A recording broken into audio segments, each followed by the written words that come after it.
Okay, ഇത് part 2 ആണ് കേട്ടോ. ഇത് ഞാനതിൽ പറയാത്തൊക്കെ ഇതിൽ പറയാം. ഒരു ഹാൻഡ് ബാഗ് ഞാൻ നേരത്തെ പറഞ്ഞിരുന്നു. ഒരു ഹാൻഡ് ബാഗ്, പോക്കറ്റ് ഹാൻഡ് ബാഗാണ് കേട്ടോ. നെക്സ്റ്റ്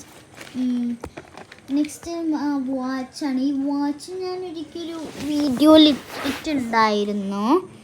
എൻ്റെതല്ല, അവളതാണ്. അവൾക്ക് വേറൊരു വാച്ചും കൂടി ഉണ്ടായിരുന്നു ഇങ്ങനത്തെ തന്നെ. അപ്പോൾ അത് രണ്ടാൾക്കായി വാങ്ങിച്ചു അവൾ. പിന്നെ ഒരു കമ്മൽ, പിന്നെ പ്ലക്കർ. ഞാനിപ്പോൾ പ്ലക്കർ കുത്തുന്ന ആളാണ്. അപ്പോൾ ഒരു പ്ലക്കർ ഉണ്ട്, പിന്നെ ഒരു പെന്നുണ്ട്. പ്ലക്കർ, പിന്നെ പെന്നുണ്ട്. പിന്നെ ഈ ഒരു ബോക്സിൽ എന്താണെന്ന് നമുക്ക് നോക്കാം. ഞാൻ മുപ്പട്ട് എനിക്ക് ക്യൂരിയോസിറ്റി ഉണ്ടായിരുന്നു തുറന്നപ്പോൾ തന്നെ.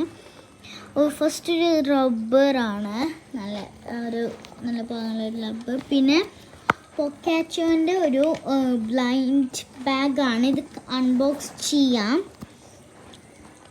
ഒരു ഫോൺ ബ്ലൈൻഡ് ബാഗാണ്. ഇങ്ങനത്തെ ഞാനും ആക്കിയിട്ടുണ്ടായിരുന്നു. അത് അവൾക്ക് കൊടുത്തതാണ്, തിരിച്ച് എനിക്ക് ഇങ്ങോട്ട് തന്നിട്ടുണ്ട്. സാൻഡ്വിച്ചിൻ്റെ ഇത് പിന്നെ ഒരു ക്യൂട്ട് ക്ലിപ്പാണ്. നെക്സ്റ്റ് ആണ് ഗായ്സ്, ഞാൻ സർപ്രൈസ് ആയത്. കാരണം എനിക്ക് ആണ്, പക്ഷെ അവളുടെ ഫ്രണ്ടിൻ്റെ ദീദി ആക്കുന്നുണ്ടെന്ന് പറഞ്ഞിട്ടുണ്ടായിരുന്നു. ദീദി എനിക്ക് ആക്കി തന്നതാണ്. അവളും 5th തന്നെയാണ്, ദീദിയും 5th തന്നെയാണ്. ഇത് എനിക്ക് ആക്കി തന്നതാണ്. നമുക്കിതെല്ലാം തിരിച്ച് വെക്കാം. ഓക്കെ, എല്ലാം വെക്കാം.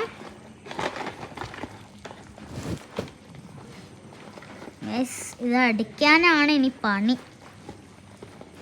ഞാൻ വോയിസ് ഓവറാണ് കൊടുക്കുന്നത്. ബാക്ക്ഗ്രൗണ്ടിൽ എന്തെങ്കിലും സൗണ്ടൊക്കെ ഉണ്ടെങ്കിൽ ക്ഷമിക്കുക. ഞാൻ ഒന്നും കൂടി പറയാണ്. പിന്നെ എൻ്റെ ഗിവ് അവേക്ക് ആരും കമൻറ്റ് ഇട്ടിട്ടില്ല. ഗിവ് അവേ ആർക്കൊക്കെയാണ് വേണ്ടത് അവനൊന്ന് താഴെ കമൻറ്റ് ചെയ്യൂ കേട്ടോ.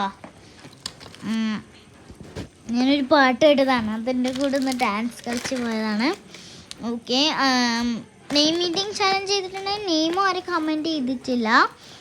നിങ്ങൾക്ക് നെയിം മീറ്റിംഗ് ചാലഞ്ചാണ് ചെയ്യുന്നുണ്ടെങ്കിൽ അത് നെയിം ഈറ്റിംഗ് എന്ന് അതിൻ്റെ താഴെ എഴുതാം. നിങ്ങളെ പേര് എഴുതി നെയിം മീറ്റിങ്ങിനാണ് വേണ്ടതെങ്കിൽ നിങ്ങളെ താഴെ നിങ്ങളെ നെയിം മീറ്റിംഗ് ചെയ്യാം.